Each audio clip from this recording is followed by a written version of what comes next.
try to do a quick one here about the progress of, let's just say the progress of a revolution in this particular category, vehicles, because it's not, if you really want to change things from what they are, you can't, it's all encompassing. It can't be just one thing, because the way the world has turned, it's like a cancer, and cancer spreads. And I just watched a video from Uncle Tony's Garage. I don't know if anybody watched. He's got a lot big following, but I don't know if anybody that's watching my stuff watches his. If you're into automotive stuff, especially Dodges and stuff like that, you really need to follow him, and he's just enjoyable to watch anyway. Very smart about a lot of things. I wish I was nearby to help me work on my stuff. But anyway, he had watched, and as a matter of fact, it's popped up right here. This girl has a channel, young woman, has a channel called The War on Beauty. So I'm not sure what that's about. But she did this kind of departure from her normal stuff. She'd been having vehicle problems. And the video's called Old Cars and the Analog Resistance. And the words on the screen says the importance of old cars. It's happening, folks. It's happening. I wish my generation, and I'm just speaking from my region as far as I know. I don't know what people are doing in Nebraska, okay? I can just tell you about my region. We dropped the ball. It wasn't just us, it's Generation X too. The two loudest, most boastful generations that I've heard. I know a lot of people like to talk about boomers. And there's problems there. There's problems in any generation, just like there's great people in every generation. But we just dropped the ball. I mean, people my age, all they want is a brand new car, and they're listening to pop music and stuff like that. It is a miracle. It should help people believe in a higher power, that these people, these younger people, let's just say people born after 1990, that they have any interest in this old good stuff, this cultural stuff, because we just sat on it. We just sat on it. We passed along nothing. Just got new stuff, and, well, I didn't, but, you know, everybody else did. You go to these factories, there's people way older than me driving these new vehicles. And some of them may even tell you that the older stuff is better, and it's like, well, then why are you driving the new stuff? What are you doing? Why are you just throwing money away? And that's what you're doing. You're throwing money away. These things won't last. They won't. A lot of people brag about how the miles that they have on some of these new things. Oh, I got 200, 300 something thousand miles. Over the course of what? A few years. Time ages things as well. That's something to think about. Time. It's not just the mileage. It's how long can it last through time. Through season after season after season. And how much money you're going to have to put into it. Because these older ones, which they've gotten a little bit pricier here and there on some of them. But, you know, the one I spent the most money on, I drove it away for $714. That's $650 plus tax. I've done that quite a bit. I can remember years ago driving away a $250 car. Drove a $600 one away. Another $600 one away. Drove a $300 one away. That's not been that long ago. I mean, that's been since I was able to drive. That's roughly turn of the century. That's not that long ago. No, I guess the early 80s or something like that. So that's why I've ranted about bad mechanics and shoddy workmanship, because they're a real problem for something like this. But what this is going to mean, I mean, you take things like the Cybertruck, that seems like it brings a lot of people together. It seems like a lot of people hate them. Strangely enough, one of the few things that seems to unite everybody, them and the Westboro Baptist Church. And you know, back when Jake Paul was going to fight Tyson, I think everybody wanted Jake Paul knocked out. But there's one of the few things that united us. The issue is There's so many cameras on that thing. And it occurred to me, and I haven't heard anybody else mention it, but I'm sure somebody else has. It had to have occurred to somebody else.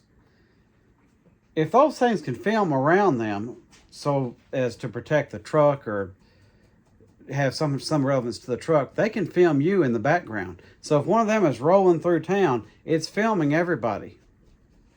Something to think about. It is a mobile camera just going down the road, filming everybody. People worry about the flock cameras.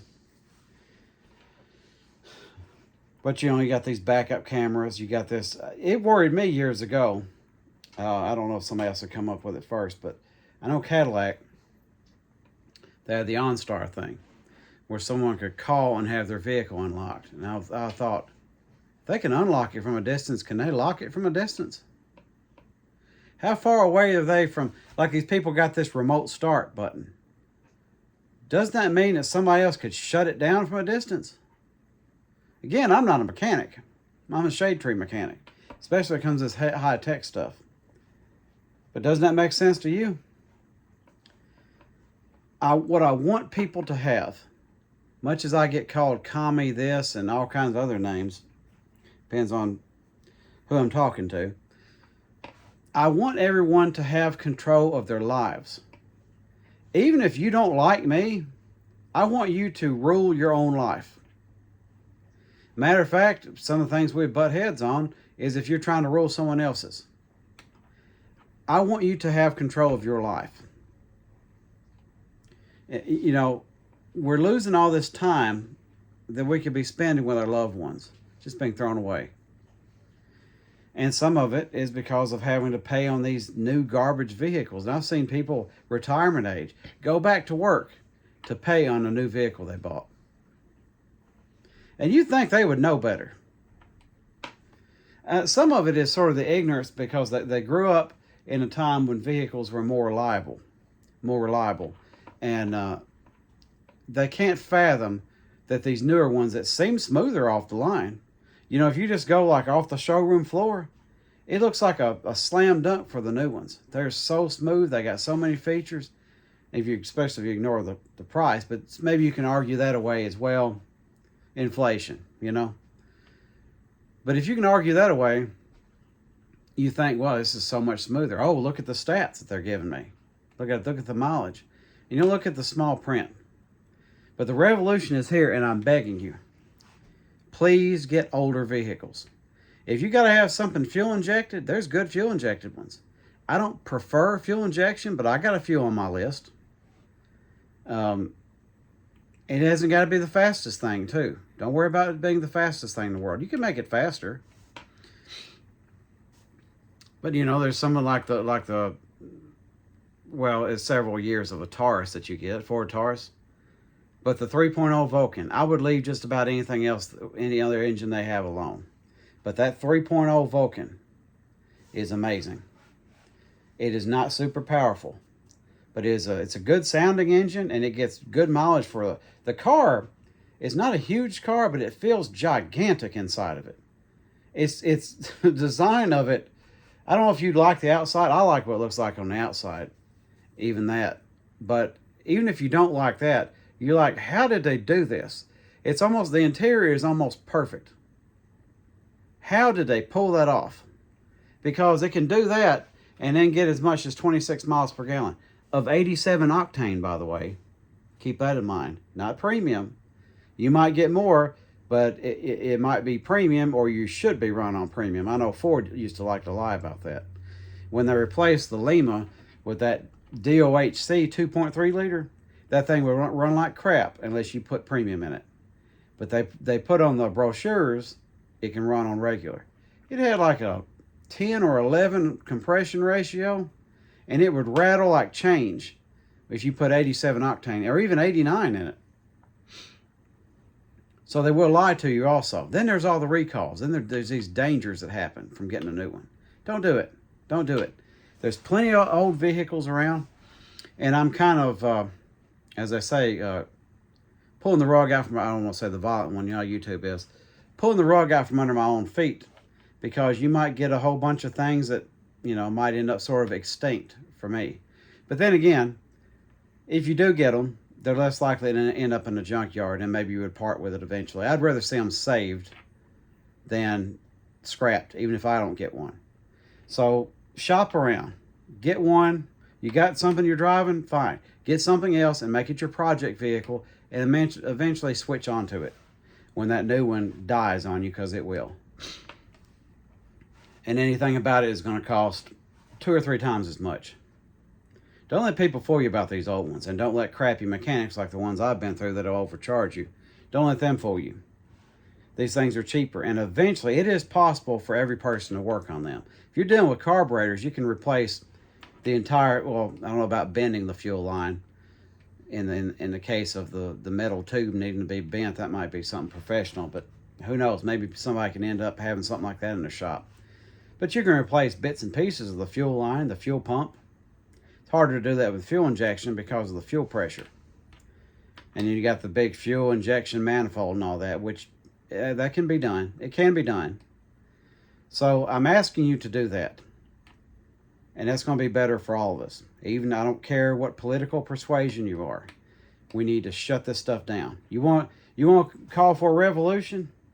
Well, you got to stop with the wanting to get 90 miles per gallon and running on electricity and this and that. You have to leave that alone as far as vehicles go. You are.